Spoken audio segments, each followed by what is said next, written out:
Well, hello my dear friends and welcome to Hearthstone where guess what? 'Tis the 1st of April my friends, but there shall be no April Fool's tomfoolery to be had in this video. For being it the 1st of April, that brings with it the dawn of the Blackrock Mountain DLC, or at least the first wing of it. That is upon the horizon, due to release either in the 3rd or on the 2nd, depending on whereabouts in the world you live. For me in merry old England, I'm getting it on the 3rd, some of you are getting it on the 2nd, but I'm just so terribly excited, and I thought it might be rather nice just to have a little look at what kind of stuff we can expect, because I've been doing some digging and some prying and some nosing about on the interwebs, my friends, and I have found out a little bit about what we can expect, and I thought it might be quite a nice idea to, you know, crack on with a little bit of preparation, perhaps build the decks that are going to crack on with this first wing, which we can call the Blackrock Depth. And maybe have a look at some of the new cards that we're going to get to bite into as well for completing it. I'm terribly excited. Let's go! So our journey through the Blackrock Depths, my friends, will take us initially to the Grim Guzzler. Oh, 'tis a famous place, and in said Guzzler, we are going to be battling Mr. Coren Direbrew, who I have been doing a bit of nosing about on, as I said earlier. I can confirm, in fact I can confirm none of this because this is just what I found out on internet things and I have no idea how accurate they are, but this is what I think it's going to be because it's what I've read on numerous websites. It could be changing, it's liable to change, this is all just me doing theories and stuff and what else, but from what I can work out so far even, this fella's gonna be something of a warrior. He's gonna start with 30 health on the normal mode, and then on the heroic, just like in Naxxramas, there's a normal mode where you can actually win the cards, and then in a heroic mode where you can actually just win bragging rights with everyone that hasn't completed the heroic mode. But on heroic mode, he's gonna start with 30 health. Pretty standard, but it does change sometimes. It certainly did in the Naxxramas game. Heroic, however, he's going to be starting with 30 health, but with the addition of 15 armor points. And that is the first clue as to why I think this guy is going to be something of a warrior. Now, the thing with this fight that makes it just ever so darn exciting is the addition of his hero power. His hero power is Pile On, and that is a passive ability. It's going to activate at the start of every turn, and it's just going to summon one minion from his deck onto his field, and one minion from our deck onto our side of the field. And that's just going to be crazy because every turn, something's coming out on each side. It's not going to be anything in our hand, it's something from the deck. So it could be Ysera, it could be a Gold Child Footman, whatever. Well, assuming we're silly enough to run a deck with a Gold Child Footman in it. You get my point. And it's really exciting. Now, there are slight drawbacks as to how good it could be.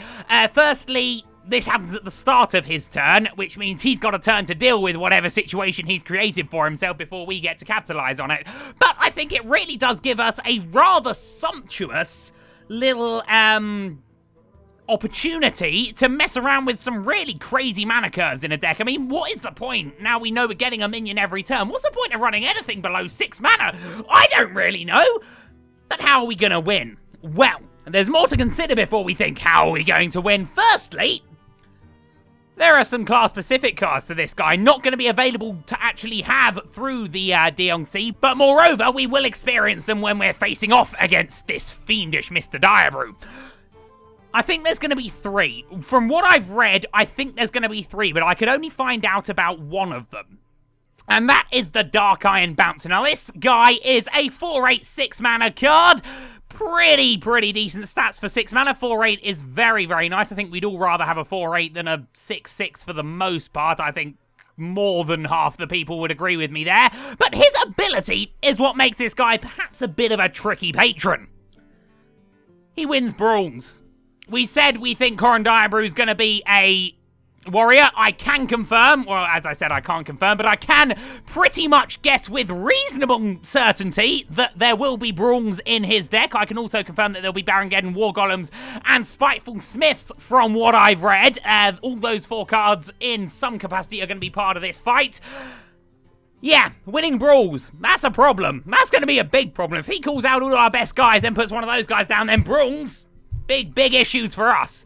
Brawl's an expensive card. This guy's an expensive card. I think our idea is going to be to try and have this fight wrapped up before he can really do that. But I'm thinking there might be some synergies. Some of his other cards might make Brawls cheaper. He might be able to get Brawls every turn. I'm not sure quite what's happening with that. But it's something we're going to have to be rather wary of. And as I said, there will be Brawls in this deck, there will be Baron-Geddon in this deck, there will be War Golems in this deck, and there will be Spiteful Smiths in this deck. That is something that I have figured out by my various internet searches. It's... yeah, it might not be true. I might be telling you complete lies here. I know it's April Fool's Day. As I said, this is a serious video. But that's from what I can pretty much work out what we're going to be expecting. So a warrior sort of fella with some rather scary Brawl synergies, but a very, very interesting hero ability. So, my friends, how do we go about beating him? Well, let's make a deck, shall we? So we know this guy is going to have a lot of stuff on the field, as we are. He's going to have Brawls, he's going to have some big hitters. You know, we know we've got War Golems, we've got Spiteful... I bit my tongue there. That was very, very, very, very painful. He's going to have Spiteful Smiths. I can only assume that means that he's also going to have some weapons, otherwise this guy's a bit useless. The War Golems, of course, they're just big hitting, solid 7 drops, aren't they? Baron-Geddon is an absolute brilliant, brilliant, brilliant card. One of my favourite legendaries in the game.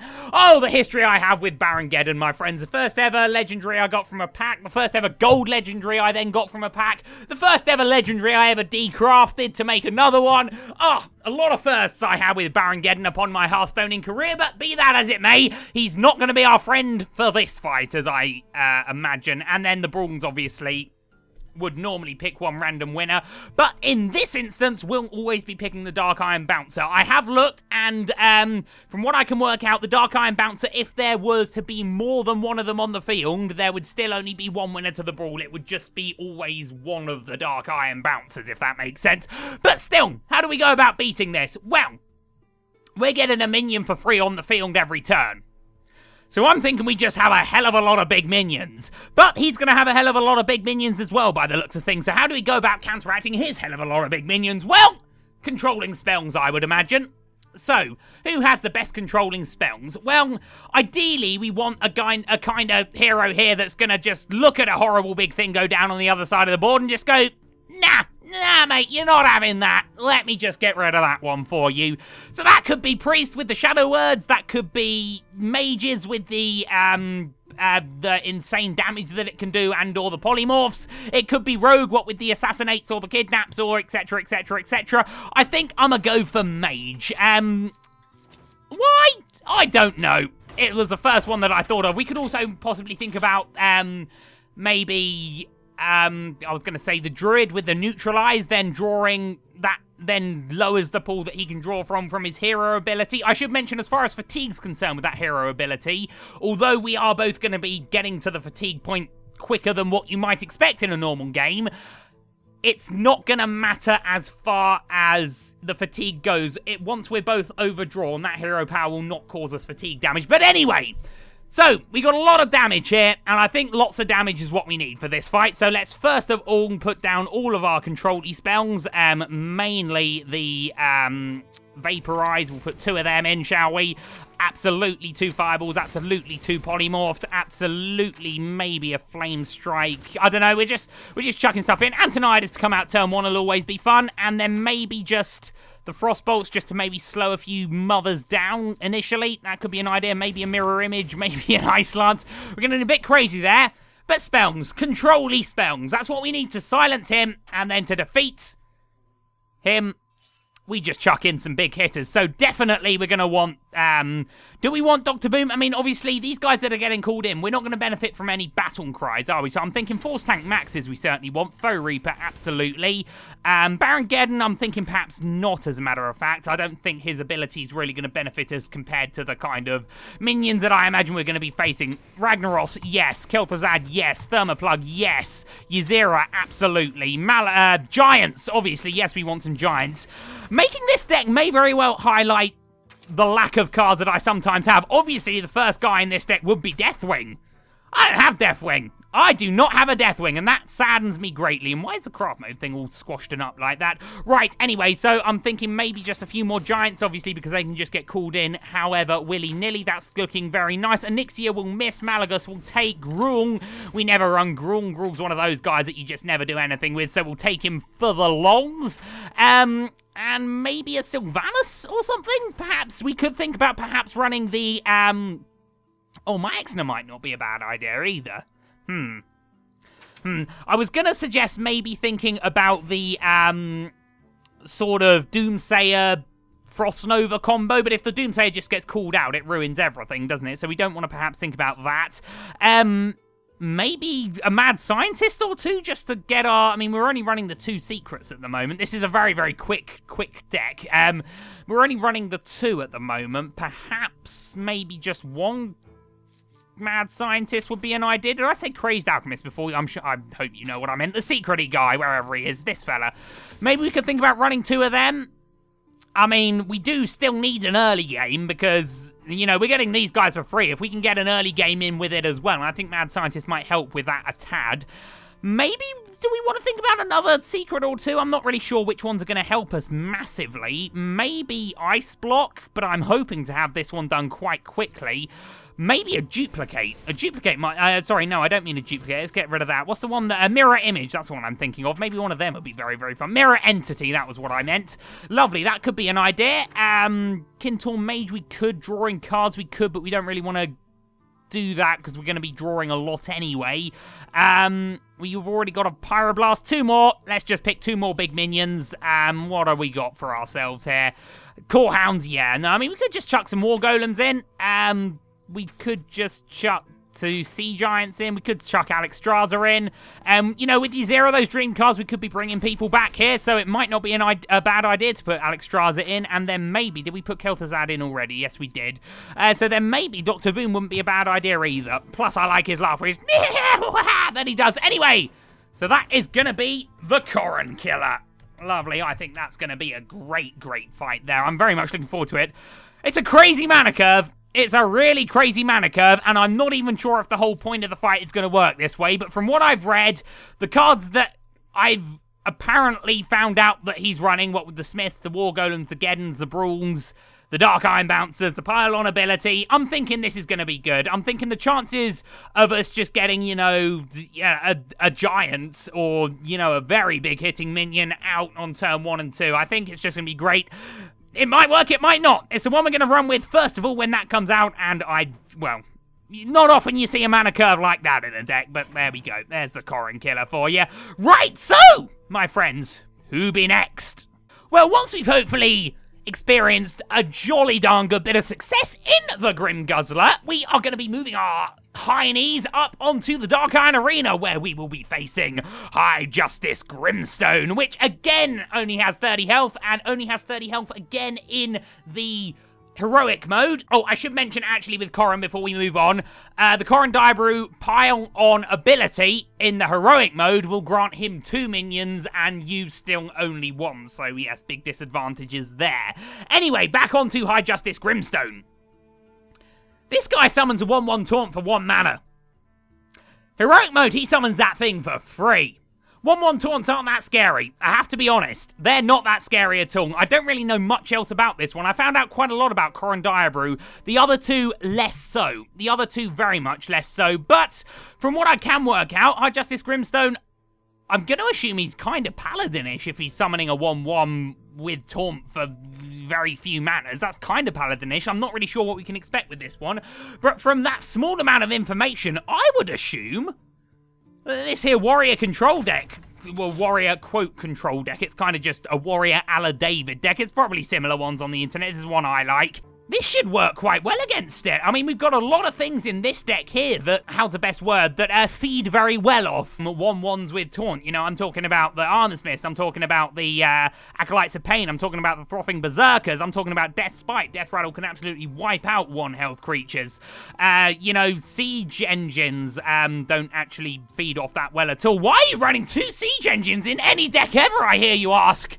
Guys, I've got my reasons. Trust me, these siege engines, they've saved me games. They never ever trade well. They never ever represent 5 mana on the field. But I've won games because of them, and it's really weird to explain because they've never done well in those games. It's just they've managed to swing it for me, and I don't even know how. Mainly because they kind of draw removal.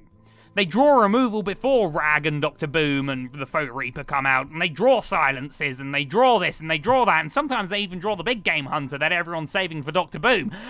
So that's great. That's great. That's great. And that's why I run the siege engines as opposed to anything else. That being said, we're playing against AI here, not actual human people. So maybe I'm going to have a little bit of a play around with this one. I would perhaps maybe think about getting rid of these and possibly putting in...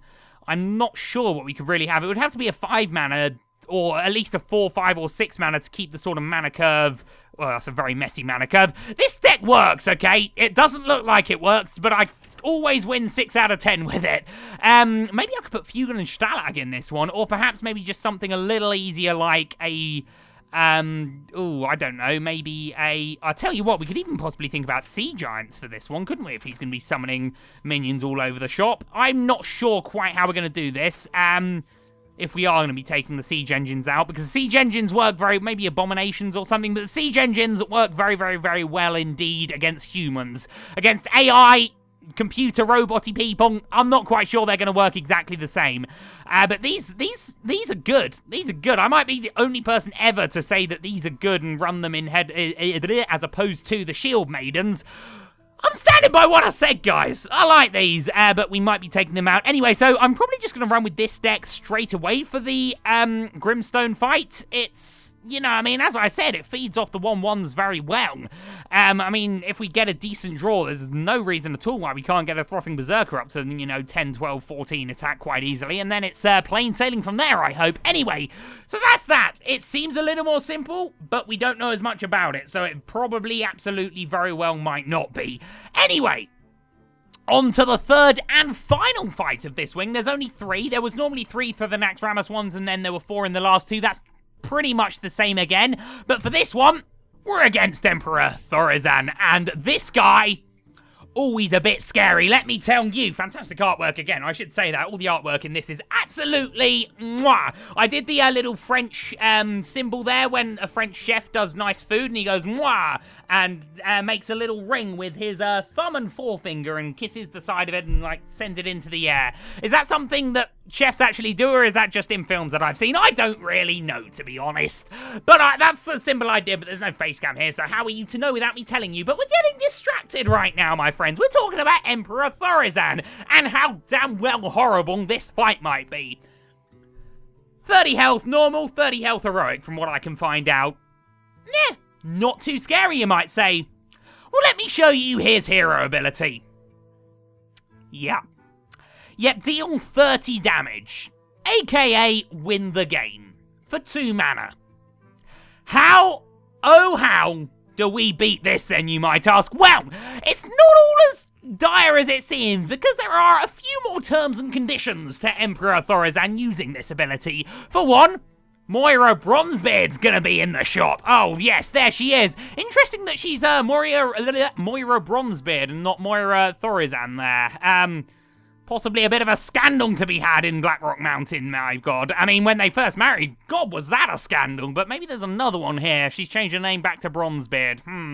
I'm not sure. But anyway, so as you can see, this is a 2-mana card. I'm not quite sure how she's going to work in this fight. Is she going to be on the field from the start? Is she going to be played turn 1? Are we going to start with her in our hand and it's our job to play her, you know, ASAP? I'm not quite sure. But all I do know about her is that she stops Thaurissan using that horrible winnie game ability, and that's good for us.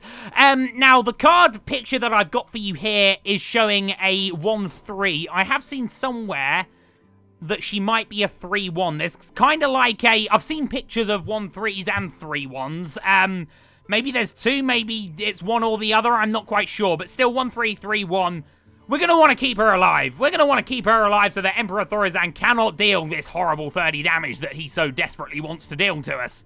How best to do that? Well, obviously, let's not run any taunts. That's going to be the simple thing, as we can see. She only attacks taunts, so let's not run any. I mean, obviously, by thinking like this, we're assuming that she's going to be on Thaurissan's side of the board. She may very well be on ours. I'm not quite sure how this fight's going to pan out.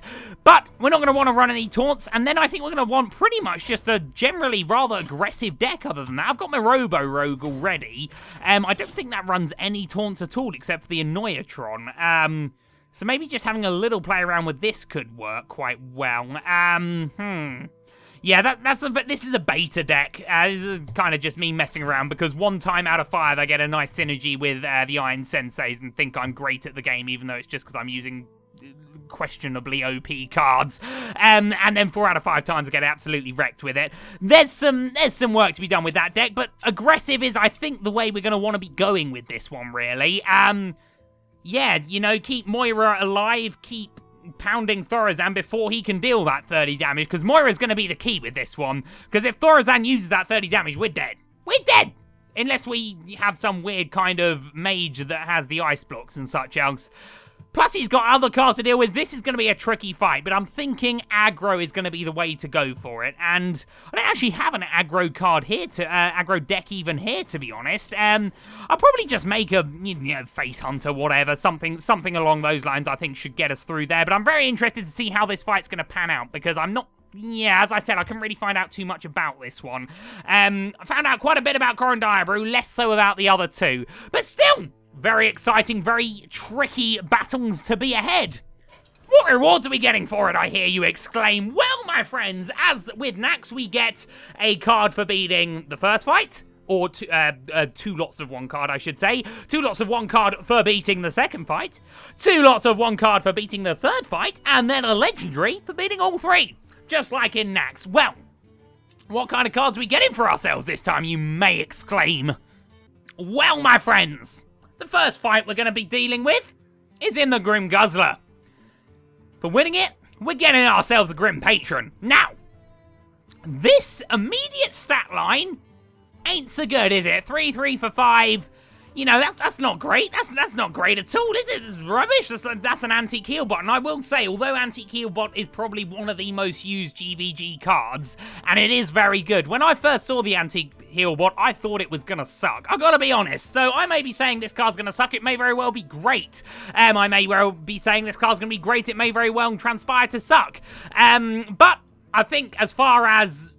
you know, it goes, we need to compare this to the Antique Heal Box. It's got the same stat line, it's got the same mana cost, just a different ability. Now, the Antique Heal Bot heals you for 8.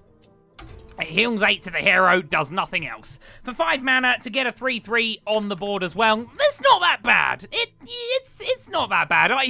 When I first looked at it, I thought it was bad, but, you know, I've seen this in action. I've lost games because heal bots have come out at the right time for the other people. I've won games because heal bots have come out at the right time for me. The Grim Patron. When it survives damage, you get another Grim Patron. How's that going to work, you wonder? Well, you're going to be filling your board up with 3 2s, 3 3s, 3 1s of sorts. It sounds good, doesn't it? It sounds very good. I mean, there's a lot that can wipe them all out. You know, Hellfire, any sort of buffed Holy Nova, you know, Consecrate will pretty much devastate that. But you're going to get more.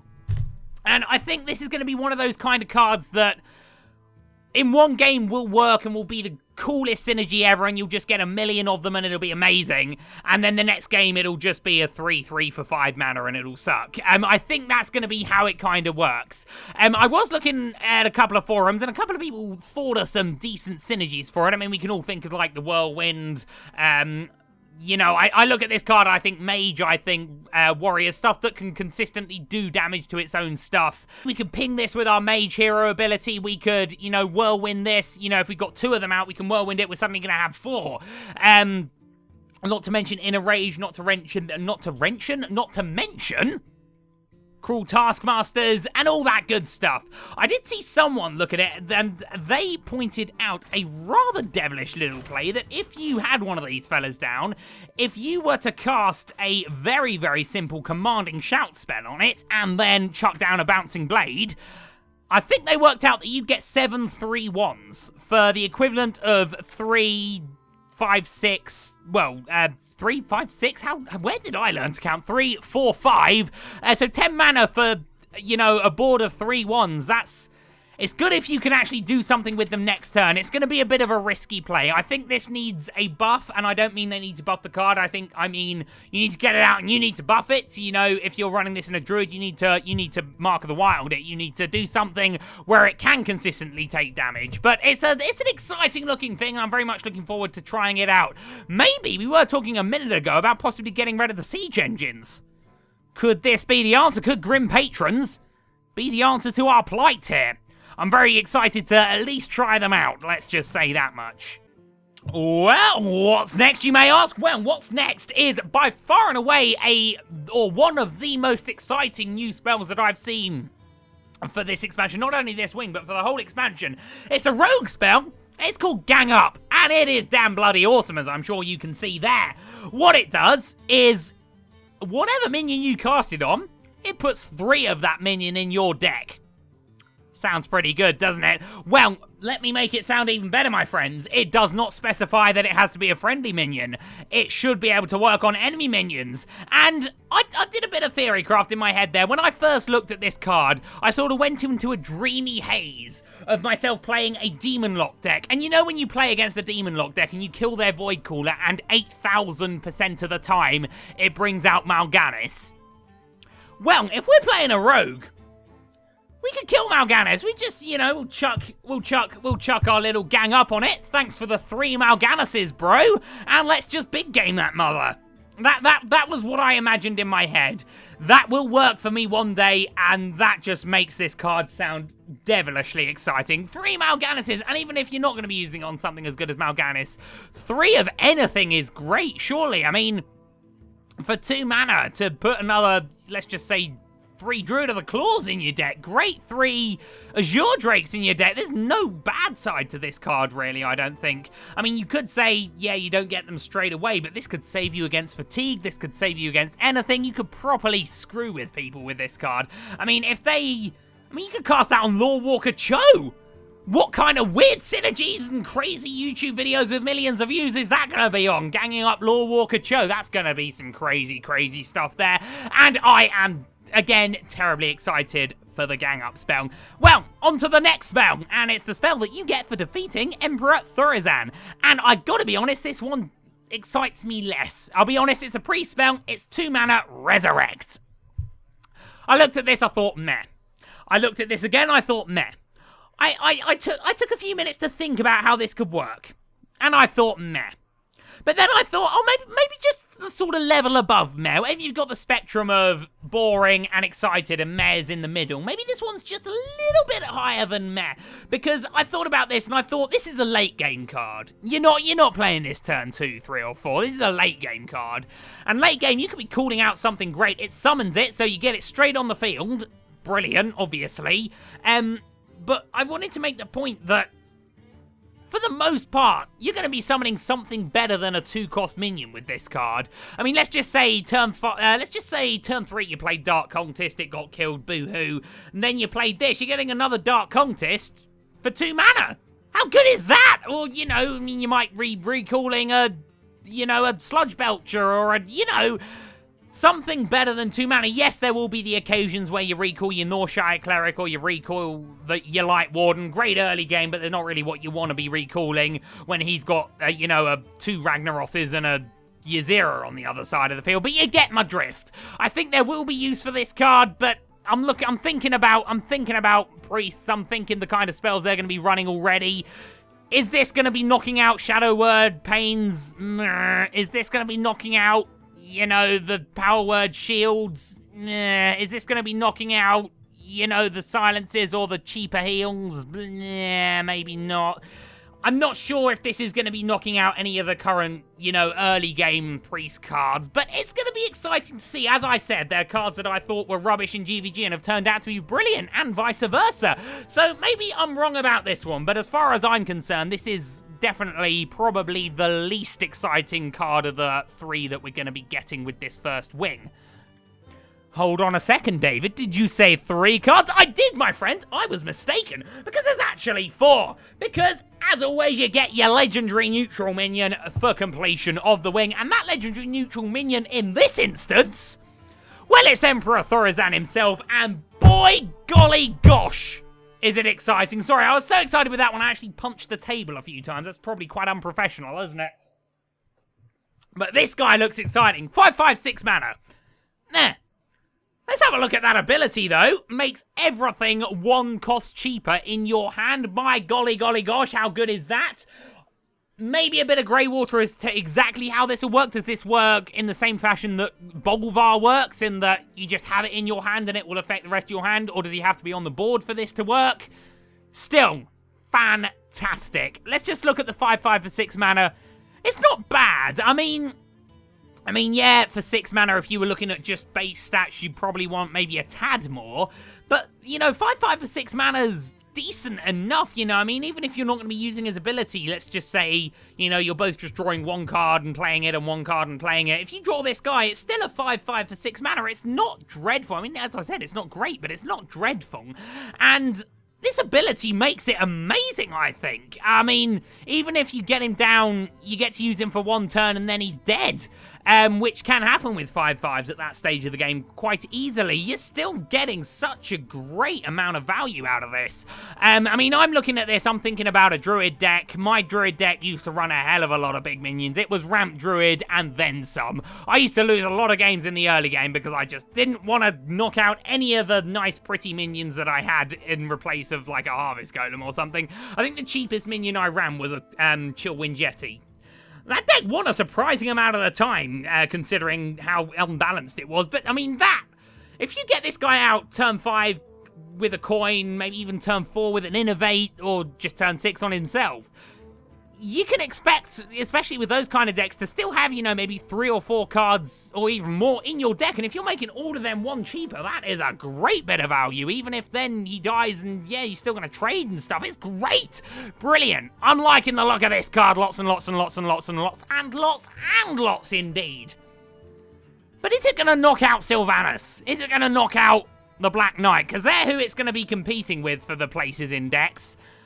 My opinion would be yes. Black Knight's very situational, so perhaps it's maybe a tad more unfair to compare. Sylvanas has the same stat line, but then has the Death Rattle. Personally, I look at this and I think it's better. But I'm not Sylvanas' biggest fan, because I never seem to get to use it properly. Whenever I put it out, it gets nicked off me by a priest, or it gets somethinged or somethinged. And it seems to be only about a quarter of the time that I actually benefit from the Death Rattle there. And what on earth did I just say?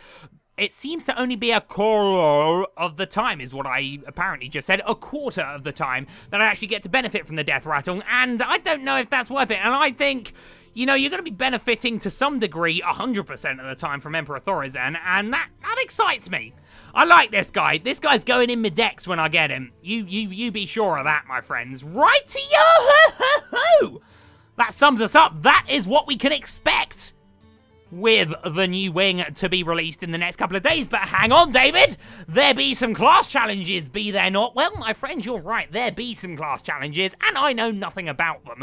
But I do know the stuff you'll get for completing them. With this wing, you're going to be faced with a Hunter class challenge, and you're going to be faced with a Mage class challenge. The Hunter class challenge gives you the card Quick Shot. I have no idea how these challenges are going to run as far as gameplay goes, but I do know what you get as a present for doing it. So, the Quick Shot from the Hunter. Well, as we can see, this is basically a Dark Bomb, isn't it? This is basically a Dark Bomb. For God's sake, we clicked on the wrong thing there. Dark Bomb, 2 mana, dealing 3 damage. Everyone loves the Dark Bomb. Who doesn't love the Dark Bomb? Dark Bomb's great. I don't know of a single, any variation of a Warlock deck that doesn't run at least 1 Dark Bomb. Everyone uses them because everyone appreciates what cracking value they are. So surely Quick Shot's going to be even better value, the same damage for the same mana, but occasionally you're going to benefit from that other ability of drawing a card when your hand's empty. Probably not going to be benefiting from it all of the time, but, you know, 1 time in 10 makes it better than the Dark Bomb as far as mana goes, doesn't it, over the course of, you know, a million games. It's great. It's great. I mean, obviously Hunter and Warlocks play very differently, but you know, I mean, you can never turn down 3 damage for 2 mana, even if you don't get the extra ability. And you know what, guys? You know what? Once upon a time, Control Hunter was a thing. Control Hunter used to be a thing, damn it! And maybe this is going to make it a thing again, and I'm very excited. I mean, as I said, you know, it's another Dark Bomb. Dark Bombs are great. I imagine Quick Shot's going to be just as great. So, you know, yeah. Go Quick Shot, basically. The last, and I have to be honest, in my opinion, probably least card that we're going to get is that card that we get for completing the Mage class challenge, and this is going to be Dragon Breath. I look at it, I look at 4 damage for 5 mana, I think, and then I look at the, let's just call it the clause in the contract there. It gets cheaper for every minion that dies this turn. Now, that's a bit of a theme throughout a lot of these cards that are coming out. This isn't the only card that's to come out as part of this expansion that's going to have that kind of clause in it. I think there's another spell that does it, and I think 1 minion that does something with however many die this turn, blah, blah, blah. Dragons are also a big theme in this, as you can imagine, with Blackrock, yada, yada, yada, yada, yada. Is this card, as it is, good? I don't really kind of think so, to be honest. I mean, there will be times when you can get this down and you can cast it for free. You know, whoop, whoop, you know, good for you. You just did 4 damage, yay.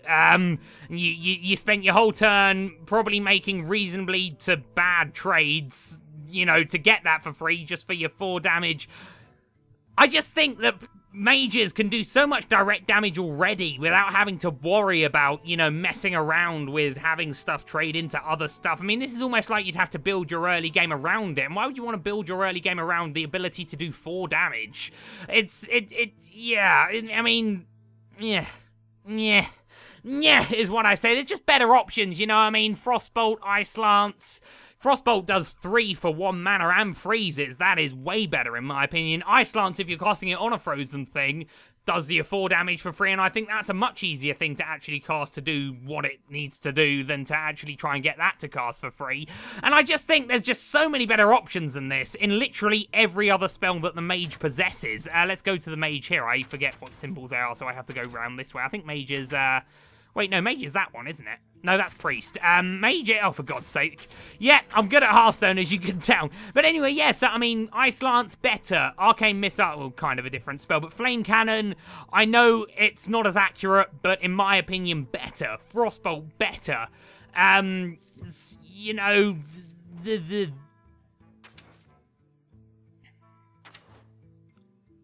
Blizzard, better. Flame Strike, better. Polymorph, better. Fireball, better. Literally every spell that can damage a hero or damage a minion is better than this one, in my opinion. This is just my opinion, by the way. You know, your opinion may very well differ. I may very well be proved wrong when this card actually releases and we all discover that it's actually amazing. But right now, that one doesn't excite me. The others do. Quick Shot very much excites me. Emperor Thaurissan very much excites me. Gang Up massively excites me. The Grim Patron hugely excites me. I'm saying excitans. That is a word, isn't it? I think the word I was aiming for was excites. But I'm not amazing at English, as you might have been able to tell. But anyway, so that's a bit of a rundown that I just did there of what we can expect. Oh, I'm just making mistakes for the sake of it now, aren't I? God damn it, brain, switch on. Come on, man. They are the stuff that we can expect to come out in this Wing 1 of the Blackrock Mountain, and I am so terribly excited to play it. As I said, it comes out for us in merry old England on the 3rd. I think you Americans over there in the New World get it on the 2nd. I think over in Asia, they're getting it in the 2nd as well. But as far as I'm concerned, it's out on the 3rd. I can't wait to play it on the 3rd. I'll be making videos. We'll see how the Coren Killer deck holds up with that insane mana curve that we've created for ourselves there. I'm terribly excited, and I hope you are as well. Please do leave a like on this video if you enjoyed. Do all the Facebooky sharing things as well if you enjoyed, because that's going to help out a great deal. But most of all, thank you for watching. I really hope to see you next time, and I'll see you later.